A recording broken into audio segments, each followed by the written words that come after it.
ॐ अज्ञानतिमिरान्धस्य ज्ञानाञ्जनशलाकया चक्षुरुन्मिलितं येन तस्मै श्रीगुरुवे नमः। श्रीचैतन्यमनोभीष्टं स्थापितं येन भूतले स्वयं रूप कदा मह्यं ददाति स्वपदान्तिकं।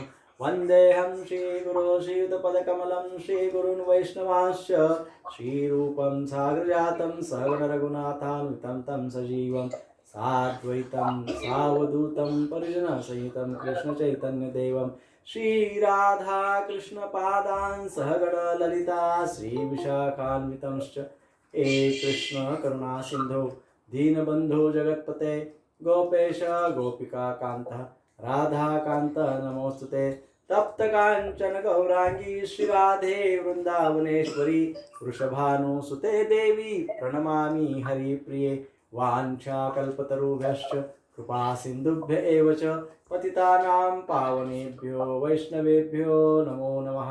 जय श्री कृष्ण चैतन्य प्रभु नित्यानंद श्री अद्वैत गदाधर श्रीवासादि गौर भक्त वृंद। हरे कृष्ण कृष्ण कृष्ण हरे हरे, हरे राम राम राम हरे हरे, हरे कृष्ण कृष्ण कृष्ण हरे हरे, हरे राम राम राम हरे हरे। श्रील प्रभुपाद की जय। तीसरा अध्याय 3 कर्मयोग। अर्जुन उवाच जायसे चेत् कर्मणस्ते मता बुद्धिर्जनार्दन तत्किं कर्मणि घोरे मां नियोजसि केशव। अनुवाद और तात्पर्य श्रील प्रभुपाद जी के द्वारा। श्रील प्रभुपाद की जय।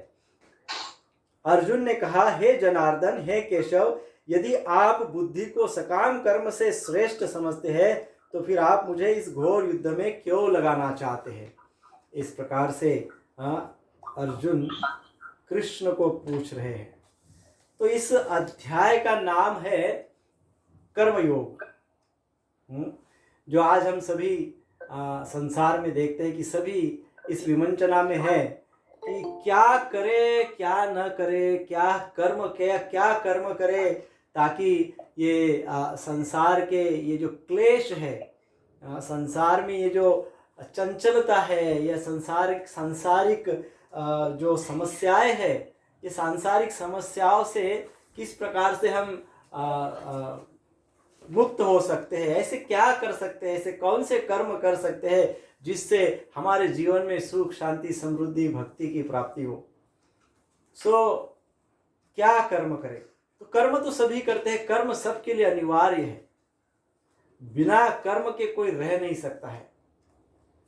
कोई व्यक्ति को यदि आप बंद कमरे में रख दे और उसे किसी भी प्रकार का कोई भी काम न दे तो कुछ ही दिनों में उस व्यक्ति की दशा बहुत भयंकर हो जाएगी। अभी हम सब जानते हैं, सभी ने अनुभव लिया है लॉकडाउन में। कर्म तो करना ही है, कर्म किए बिना बहुत समय तक व्यक्ति नहीं रह सकता। मनुष्य का स्वभाव है कर्म करना, परंतु कैसे कर्म करना। हमने कई बार पढ़ा है, कई जगह पे पढ़ा है, विशेषकर व्यापारिक प्रतिष्ठान जो होते हैं, किराना दुकान से लेके तो बड़े बड़े कंपनियों में, ऑफिसेस में लोग लिखते हैं, हमने तो कई जगह पढ़ा है, लिखते हैं वर्क इज वर्शिप। क्या लिखते हैं? Work is worship. आपने पढ़ा होगा, सभी ने पढ़ा होगा, वर्क इज वर्शिप। बट कौन सा वर्क इज वर्शिप? कौन सा कर्म वर्शिप है? सारे कर्म वर्शिप नहीं है, सारे ही कर्म पूजा नहीं है। कौन से कर्मों को पूजा माना गया है शास्त्र के अनुसार, और ऐसे कर्मों को करने से क्या लाभ होता है, ऐसे कर्म क्यों करना चाहिए। तो इसकी चर्चा इस अध्याय में है। ये बहुत ही महत्वपूर्ण अध्याय है। कर्मयोग। मनुष्य विवेक प्रधान है, मनुष्य प्राणी, मनुष्य समाज विवेक प्रधान है। अर्थात क्या? अर्थात ये कि मनुष्य ये जानता है कि वो मनुष्य है। मनुष्य ये जानता है कि वो मनुष्य है।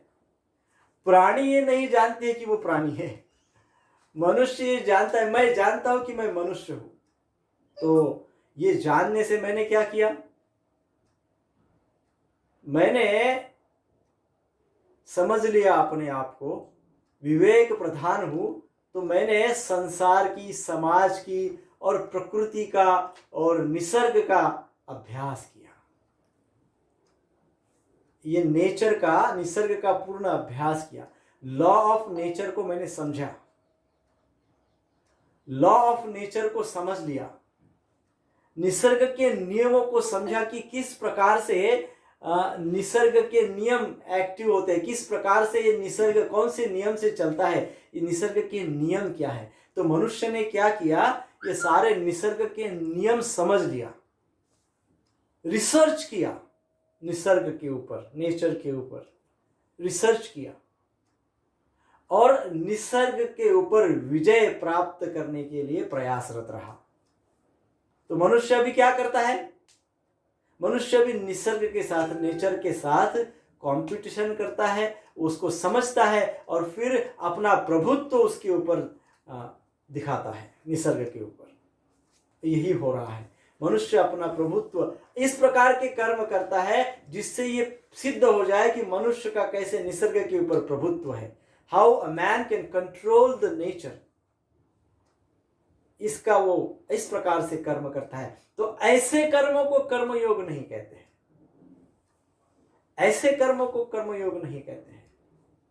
कर्मयोग किसको कहते हैं, कर्मयोग अर्थात जो मैं कर्म कर रहा हूं वो कर्म करते वक्त उस ईश्वरीय शक्ति से, भगवत तत्व से, भगवान से कनेक्ट रहूं, भगवान के साथ नेटवर्क में रहकर अपने कर्म करता रहूं, ईश्वर के साथ, द क्रिएटर जो निर्माता है, निर्माता के साथ संपर्क में रहकर मैं अपने कर्म करूं। जो क्रिएटर है, जो जिनको ईश्वर कहते हैं, परमेश्वर कहते हैं, हम भगवान, हमारे लिए जो भगवान है, भगवान के संपर्क में रहना, भगवान के उपदेशों का पालन करना, भगवान के उपदेशों का पालन करते हुए, भगवान के नेटवर्क में रहते हुए अपने कर्म करना, उसी को क्या कहते हैं, उसी को कर्मयोग कहते हैं। एक किसान होता है, किसान खेत बोता है, तो वो क्या करता है, वो ऐसा नहीं सोचता कि मेरा तो भगवान है, मेरे तो ईश्वर है, मेरा तो दैव है, दैव से जो मुझे मिलेगा, नसीब में जो मुझे होगा वो तो मुझे मिलेगा, तो मैं क्यों ज्यादा कष्ट करूं। और वो ध्यान से पूरी तरह 100% परिश्रम नहीं करेगा और सोचेगा कि ये तो जो मिलना है नसीब से वही मिलेगा, जो मिलेगा वो भगवान की इच्छा से ही मिलेगा, इस प्रकार से वो सोचेगा और कर्म नहीं करेगा तो उसको फल मिलेगा क्या, उसको फल नहीं मिलेगा। सो कर्म भी करना है और भगवान के उपदेशों के अनुसार भी जीवन यापन करना है।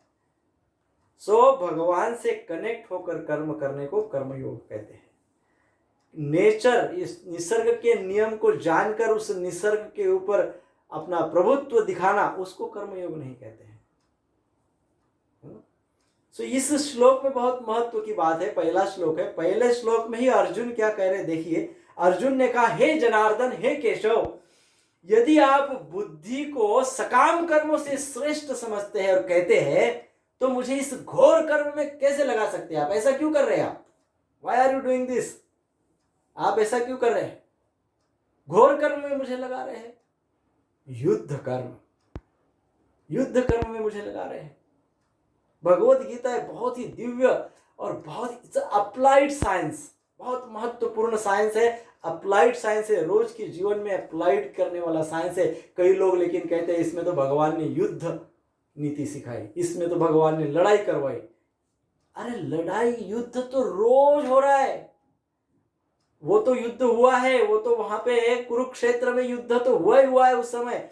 लेकिन भगवान इतने दयालु है, वो जानते थे कि कलयुग के जीव के पास कोई रिसोर्सेस नहीं होंगे जब वो फ्रस्ट होगा, तो इसलिए इस ज्ञान को उन्होंने पहले ही उस प्रसंग में विदित कर दिया अर्जुन को।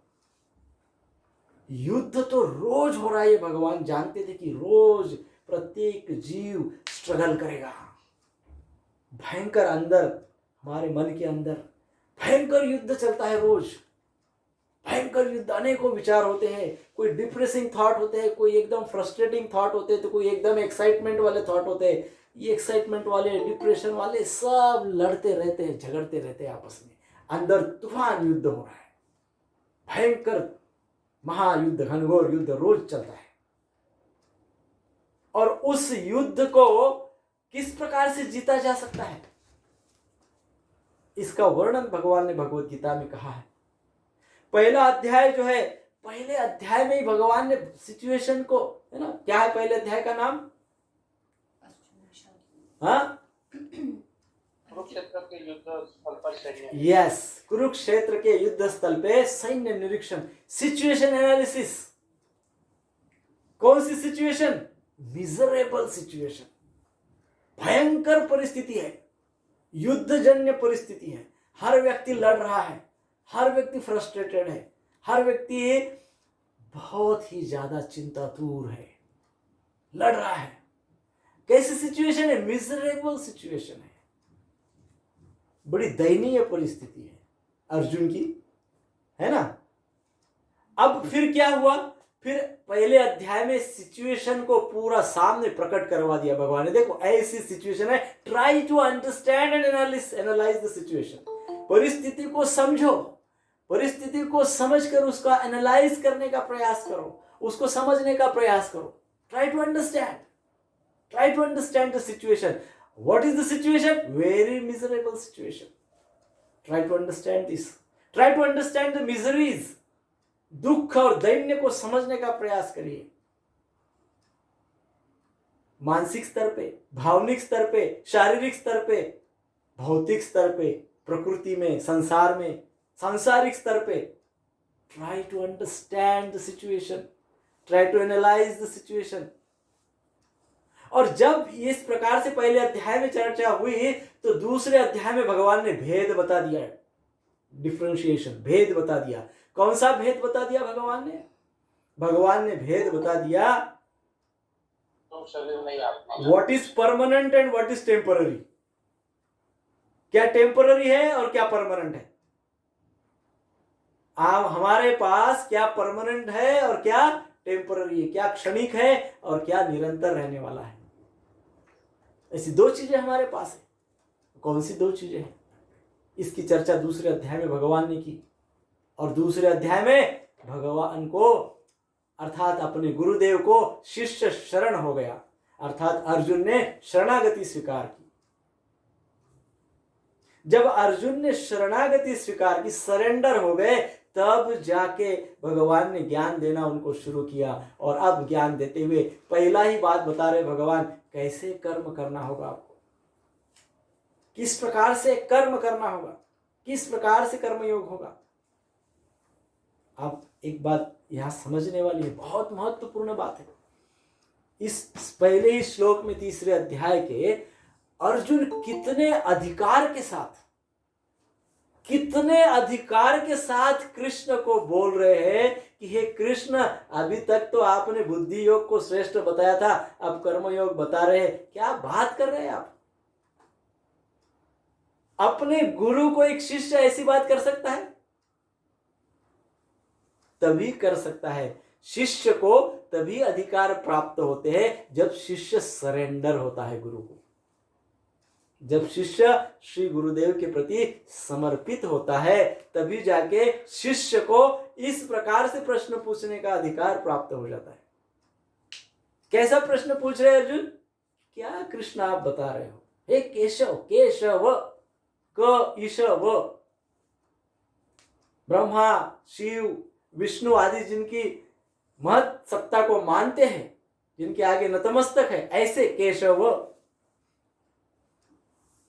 और आप मुझे ऐसे भयंकर जघन्य कर्म में लगा रहे हो, ऐसे घोर कर्मों में मेरा नियोजन, मुझे कह रहे हैं नियोजयसी केशव, मुझे इस प्रकार के कर्मों में लगा रहे हो, घोर कर्मों में। कब एक शिष्य अपने गुरु को इस प्रकार से अधिकार से बोल सकता है? जब वो अपने गुरु के चरणों के प्रति समर्पित है, सरेंडर्ड है। हाँ? एक प्रभुपाद जी की शिष्या है यमुना देवी माता जी, उन्होंने बहुत अच्छा उनका एक अनुभव उनके जीवन का श्रील प्रभुपाद जी की सेवा में जब वे थी तो उनके सेवा में किस प्रकार से परीक्षाएं होती है, वो अपने जीवन की उस परीक्षा का वर्णन करती है। उस समय मायापुर में निर्माण हो रहा था मंदिर का और कोई व्यवस्थाएं नहीं थी पूर्णतः, सब कुछ बड़े ही प्राथमिक स्तर पे था, किसी प्रकार की कोई विशेष व्यवस्थाएं नहीं थी। और माताजी को किचन सेवा थी, माताजी कुकिंग करते थे। कुकिंग सेवा का अर्थ क्या है? कुकिंग सेवा का अर्थ नहीं, ऐसा नहीं है कि जाओ वहां पे सब कुछ रखा हुआ है, आप अग्नि को प्रज्वलित करो, बर्तन रखो और शुरू कुकिंग। नहीं, कुकिंग अर्थात सब्जी बाजार से सब्जियां लाने से लेके तो कटिंग पिटिंग धोना वगैरह सब सब सब, that is cooking, that is cooking सेवा। तो माता जी सुबह उठती, सुबह से लेके तो उनका शुरू हो जाता था रिक्शा से लेके, तो एक तो जो अकाउंट डिपार्टमेंट के होते थे उनसे वो गिनकर पैसे देते थे कि ये लो इतने, 20 रुपए तो 20 ही रुपए, 3 रुपए रिक्शा के, 17 रुपए सब्जी के, इतना एक एक पैसे का हिसाब और गिन के देते थे। सुबह से उनको ये समस्याएं शुरू हो जाती थी, रिक्शा वाला कभी ज़्यादा पैसे लेता था, कोई सब्जी वाला कुछ करता, इस प्रकार से बड़ी स्ट्रगलिंग लाइफ थी। और बहुत ही अथक प्रयास करने के पश्चात जब आती तो उस समय कोई ऐसी बहुत बड़ी फैसिलिटीज नहीं थी वहां पे मायापुर में, तो वो तो कोयले का चूल्हा होता था, कोयले के चूल्हे पे कुकिंग करना होता था, धूर और ये सब, और बड़ी, और उनको माता जी को छोटी बेबी थी, उनको भी संभालना, इतनी बड़ी सबका कुकिंग करना, इतना सुबह से, तो बड़ा बहुत ही प्रतिदिन उनकी सेवा में उनको बहुत परीक्षाएं होने लगी थी, बहुत परीक्षाएं होने लगी थी। तो एक बार उन्होंने सोचा कि अभी मेरे लिए बहुत डिफिकल्ट लग रहा है, I think it is really difficult for me to continue with this सेवा।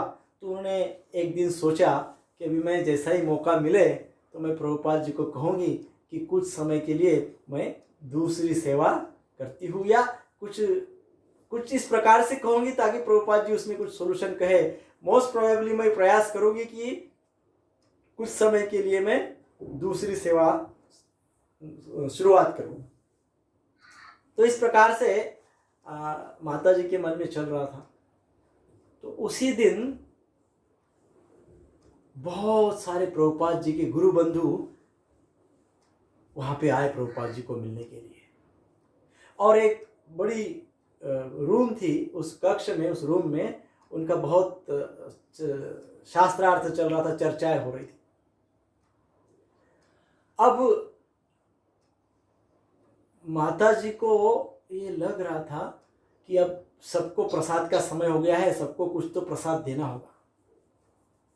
तो माता जी ने देखा प्रभुपाद जी का एक छोटा सा प्रसाद का प्लेट लगाया, सभी के लिए प्रसाद का सभी को प्रसाद डिस्ट्रीब्यूशन उस रूम में शुरू किया, और माता जी वो थोड़ा सा प्रसाद का वो प्लेट लेके प्रभुपाद जी के और जैसे तैसे उस रूम में रास्ता निकालते निकालते गई, और प्रभुपाद जी के सामने वो उस प्लेट को रखे। तो प्रभुपाद जी उनका परिचय देने लगे, प्रभुपाद जी उनका परिचय देने लगे। प्रभुपाद जी कहने लगे कि शी इज यमुना, ये मेरी शिष्या है, बहुत अच्छी शिष्या है, और पूरे दिन सेवा में लगी रहती है, और शी इज कंप्लीटली सरेंडर, वो पूर्णतः समर्पित है। यदि उसको बोला जाए कि मेरे लिए गर्दन काट दो तो वो अभी वो गर्दन काट के रख देगी मेरे लिए, ऐसा प्रभुपाद जी बोले सभी सभा में, संपूर्ण माता जी के लिए इतनी वो समर्पित है कि यदि मैं कहूं गर्दन काट दे तो वो अपनी गर्दन काट के अभी मुझे समर्पित कर देगी। जैसा ही प्रभुपाद जी ने वाक्य कहा, यमुना माता जी एकदम भाव विभोर हो गई कि अभी तक उनके मन में क्या भाव आ रहा था, और अचानक प्रभुपाद जी के मन का भाव शिष्य के प्रति देखकर वो माता जी एकदम भाव विभोर हो गई। और आगे का वाक्य प्रभुपाद जी क्या कहते हैं, आगे का वाक्य प्रभुपाद जी कहते हैं कि वो मेरे लिए अपना मस्तक भी समर्पित कर सकती है। और प्रभुपाद जी कहते हैं मैं भी उसके लिए। तो आप सोचिए, जब एक गुरु शिष्य के लिए कहते कि मैं भी मेरे शिष्य के लिए समर्पित हूं, प्रभुपाद जी जैसे गुरु, प्रभुपाद जी कहते हैं, तो माता जी एकदम अंदर ही अंदर उनको रोना आ गया। तो ये गुरु और शिष्य का संबंध होता है। जितना शिष्य गुरु के प्रति समर्पित हो गए, उतने गुरुदेव उनके प्रति उनको अधिकार प्रदान करते हैं। तो यहाँ पे भी प्रश्न यही, अर्जुन इतने अधिकार से कृष्ण को बोल रहे कि हे कृष्ण, अभी तो बोल रहे थे कि बुद्धि योग कर्म योग से श्रेष्ठ है, और अभी मुझे ऐसे कर्मों में लगा रहे और कह रहे हो कि ये कर्म योग है। जरा ठीक ठीक बताओ, सीधी सीधी बात बताओ। इस प्रकार से अधिकार से अर्जुन कृष्ण को कह रहे हैं। तो ये गुरु और शिष्य के बड़े दिव्य संबंध होते हैं। इस श्लोक की शुरुआत में ये अर्जुन का जो प्रश्न है, ये जैसे दूसरे अध्याय के प्रारंभ में संजय ने प्रश्न से प्रारंभ किया था, संजय ने उत्तर से प्रारंभ किया था। संजय ने क्या कहा था? तम तथा कृपयाभीष्टम अश्रुपूर्ण कुलेक्षणम। इस प्रकार से संजय ने उत्तर देना शुरू किया था, क्या हो रहा है युद्ध स्थल में। तो तब संजय ने उत्तर दिया। पहले अध्याय प्रश्न से शुरुआत हुआ, दूसरे अध्याय उत्तर से शुरुआत हुआ, अब तीसरा अध्याय फिर से प्रश्न से शुरू हो रहा है ना। अब अर्जुन का प्रश्न है, क्यों इस प्रकार के जघन्य कृत्य में मुझे लगा रहे हो, क्यों इस प्रकार के घोर कर्म में मुझे लगा रहे हो कृष्ण। आप तो क्या हो? आप तो केशव हो, आप तो जनार्दन हो। इस प्रकार से सुंदर सुंदर कृष्ण के प्रति अर्जुन शब्दों का प्रयोग कर रहे हैं। दूसरे अध्याय के 71वें श्लोक में भगवान ने बहुत अच्छे से ब्राह्मी स्थिति का वर्णन किया था, जिसकी चर्चा हमने पूर्व में की थी। और उस समय भगवान ने ब्रह्म निर्वाण की स्थिति का वर्णन किया था, ब्रह्म स्थिति का वर्णन किया था, परंतु यह भी कहा था कि वो सर्वोच्च लक्ष्य नहीं है। जीवन काल में ब्राह्मी स्थिति की प्राप्ति होती है, ब्रह्म निर्वाण की स्थिति जीवन काल में कभी तो प्राप्त होती है, परंतु अर्जुन उन दोनों अवस्थाओं को यथाचित नहीं समझे। अर्जुन उन दोनों अवस्थाओं को निष्क्रिय अवस्था मान बैठे थे। उन्होंने सोचा ब्राह्मी स्थिति, ब्रह्म निर्वाण की स्थिति अर्थात निष्क्रिय स्थिति, वहां कुछ करने की आवश्यकता नहीं है और वो कर्मयोग से श्रेष्ठ है। इस प्रकार से अर्जुन के समझने में थोड़ा सा एक प्रकार से अर्जुन के समझने में ये जो हो रहा है ना, ये अर्जुन के समझ में नहीं हो रहा है। अर्जुन ये लीला कर रहे हैं। अर्जुन के ऊपर एक दायित्व है कि कलयुग में आने वाले जीव इस प्रकार से संभ्रमित रहेंगे और उनके मन में भ्रम होगा, और उस भ्रम को दूर करने के लिए एक प्रकार से अर्जुन यह प्रश्न निर्माण यहाँ पे कर रहे हैं। अब अर्जुन कह रहे हैं कि आपने कृष्ण ये बोला है, इसलिए मैं युद्ध नहीं करूंगा, इसलिए मैं कर्म नहीं करूंगा, क्योंकि आप ही ने बोला। आप ही ने क्या बोला?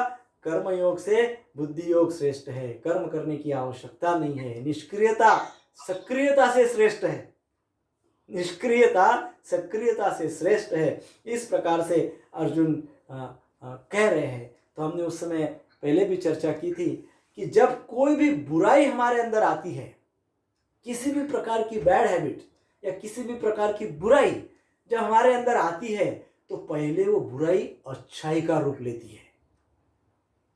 पहले वो बुराई अच्छाई का रूप लेती है, बहुत अच्छे से अपने आप को प्रेजेंट करती है, वेरी गुड।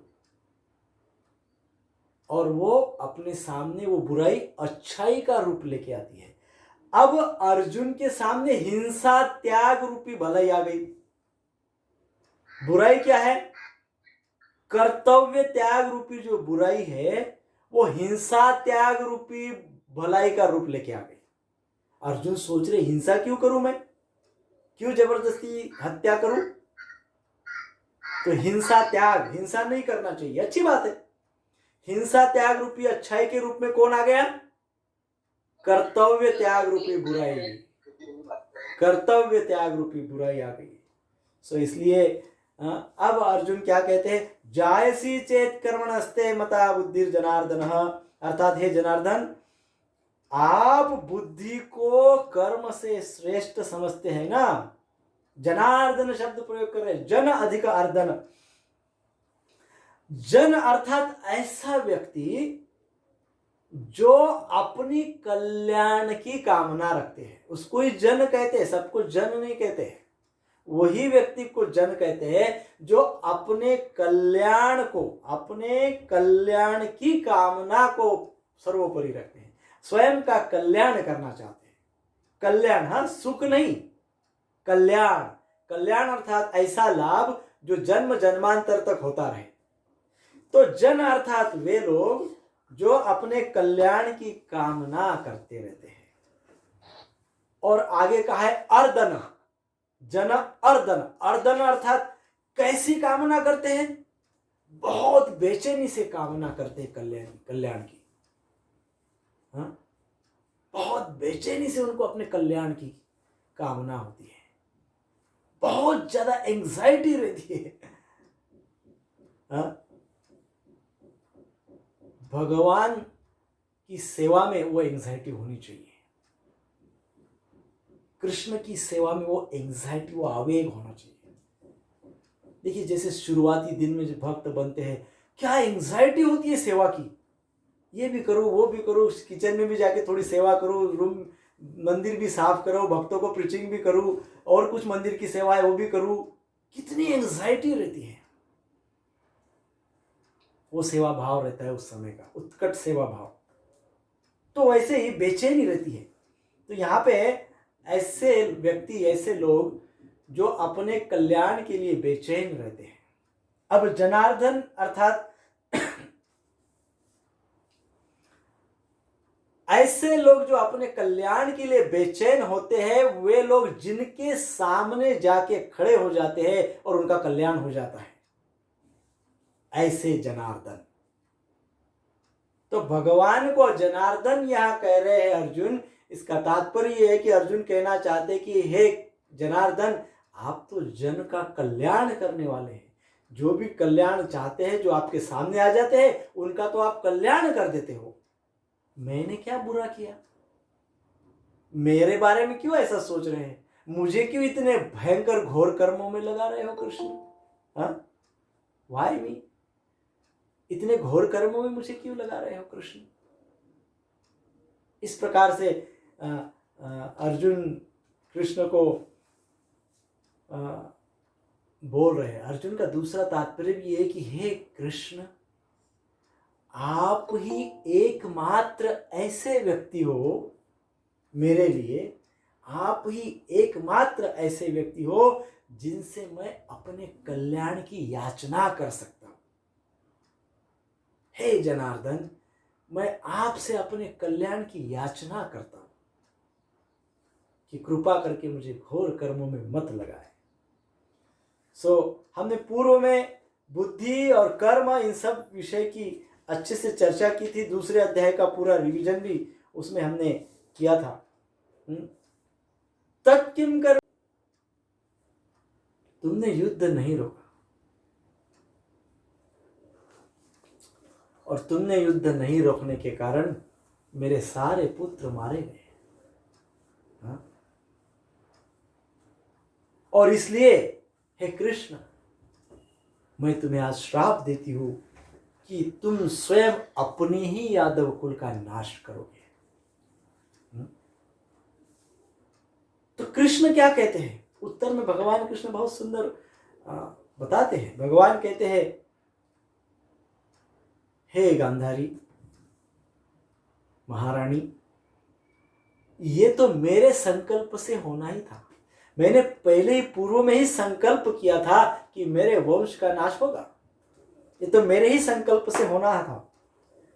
परंतु एक बात मैं आपको बताऊं, आपने पूरे जीवन भर अपने पुत्रों को सदाचार नहीं सिखाया। हाँ? आपने संपूर्ण जीवन भर अपने पुत्रों को सदाचार बिल्कुल नहीं सिखाया। उनको मनमानी बातें करने दी, उनको सारा ऐश्वर्य दिया, लेकिन सदाचार नहीं दिया। सारी फैसिलिटीज देना अर्थात सदाचार देना ऐसा नहीं होता है। आपने सारी फैसिलिटीज दी दुर्योधन को, लेकिन आपने सदाचार नहीं दिया। और आपका दोष है कि आपने सदाचार नहीं दिया, आपने सदाचार नहीं सिखाया, और अब आपने क्या किया, आपके गलती को ढकने के लिए आपने मुझे श्राप दिया। भगवान को कोई श्राप नहीं दे सकता है। भगवान को किसी भी प्रकार का कोई भी जीव तत्व श्राप नहीं दे सकता है जब तक भगवान उसका स्वीकार नहीं करते। हाँ? भगवान स्वीकार करेंगे तभी वो श्राप लगता है, भगवान स्वीकार नहीं करेंगे कोई श्राप नहीं दे सकता है। इसलिए भगवान कहते हैं, हे महारानी गांधारी, इसके कारण क्या हुआ, इसके कारण पतिव्रता धर्म निभाने के कारण आपको जितनी भी सुकृति प्राप्त हुई, पतिव्रता धर्म के कारण जितनी भी सत्य पुण्य फल आपको प्राप्त हुए, वो सारे के सारी सत्कृति, वो सारे के सारे पुण्य फल भस्म हो गए।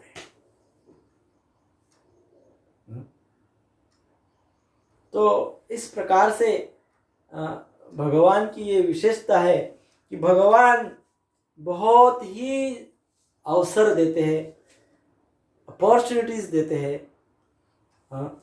घोर कर्म कभी करवाते नहीं है।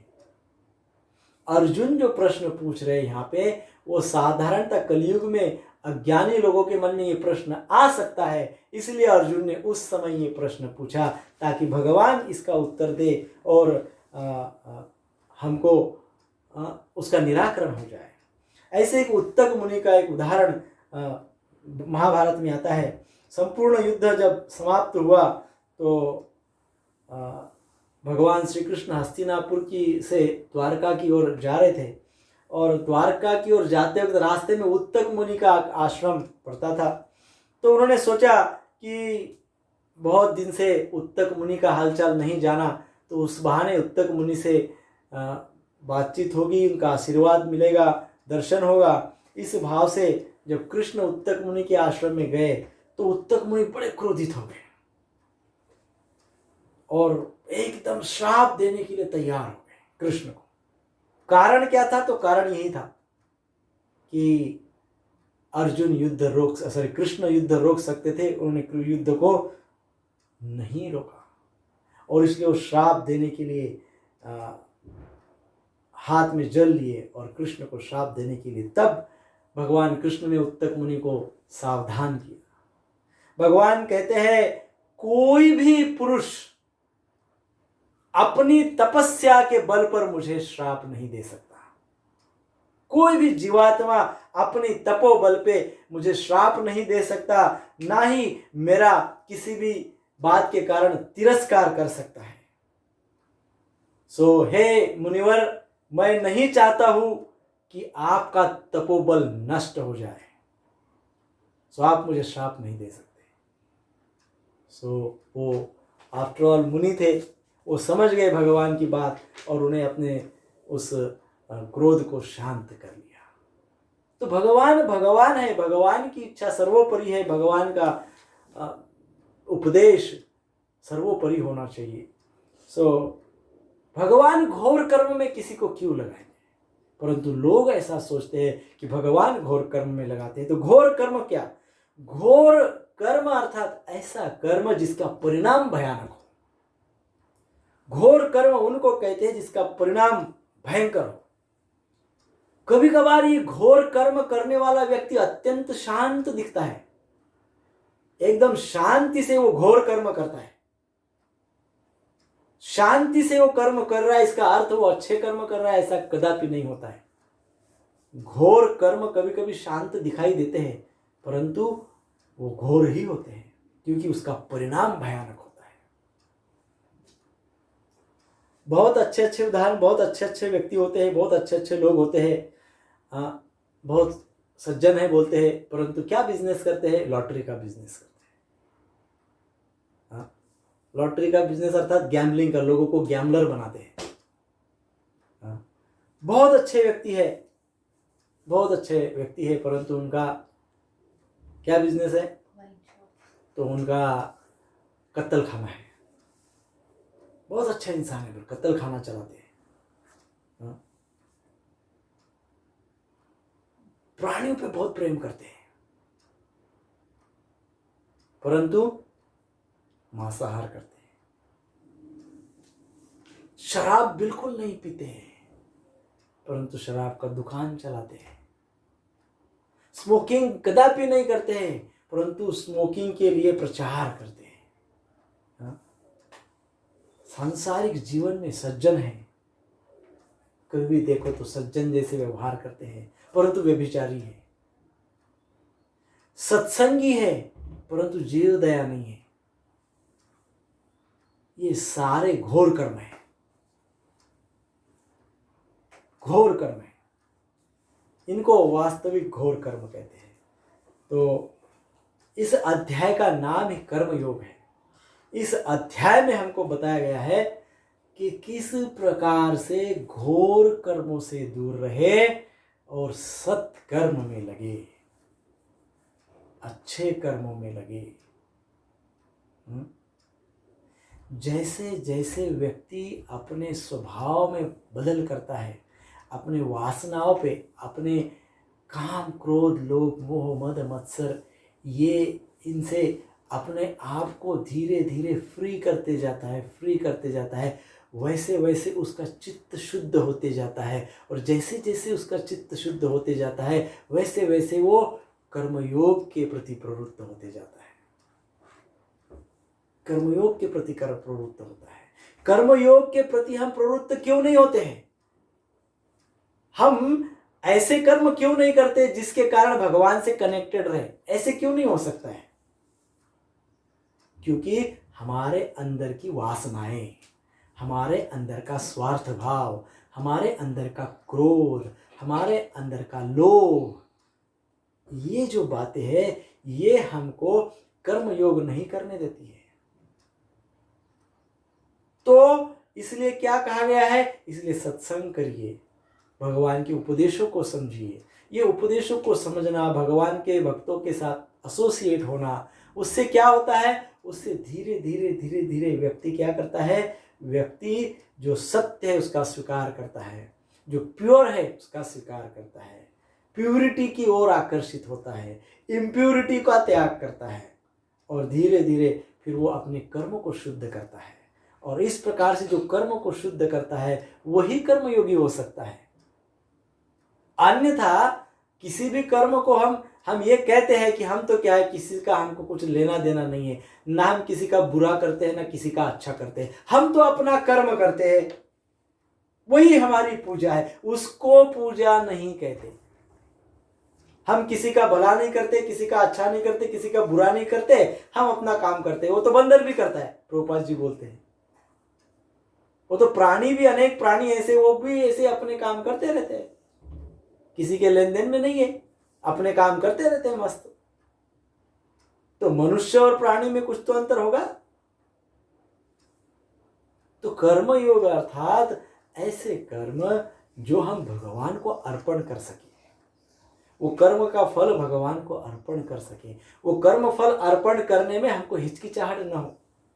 वो तभी होगी जब हमारे मन में खोट होगी, हमारे मन में इम्प्यूरिटी रहेगी, हमारे मन में लोभ होगा, क्रोध होगा, ईर्ष्या होगी, मत्सर होगा। इस ईर्ष्या मत्सर लोभ क्रोध इन सब बातों के कारण कभी कर्मयोगी नहीं हो सकते। और जब हम कर्मयोगी नहीं होते हैं तब हम क्या होते हैं? हम जघन्य कर्म करने वाले होते हैं। यदि हम कर्म योग नहीं कर रहे तो हम घोर कर्म निश्चित कर रहे हैं। उसकी प्रैक्टिस करने की आवश्यकता नहीं, ऑटोमेटिक होता है। वो घोर कर्म ऑटोमेटिक होते हैं, कोई विशेष सराव करने की आवश्यकता नहीं। परंतु कर्म योग के लिए प्रैक्टिस करनी होती है, कर्म योग के लिए सत्संग करना होता है, कर्म योग के लिए भगवान के नाम का उच्चारण जप करना होता है। और अपने आप को शुद्ध स्तर पे ले जाना होता है। जितने अच्छे शुद्ध स्तर पे हम अपने आप को रखेंगे उतने अच्छे कर्म हमसे होंगे, जितने अच्छे कर्म होंगे उतना अच्छा भगवान का निकट सानिध्य हमको प्राप्त होगा, उतनी भगवान की सेवा हमको प्राप्त होगी, है ना। हरे कृष्ण कृष्ण कृष्ण हरे हरे, हरे राम राम राम हरे हरे। श्रील प्रभुपाद की जय।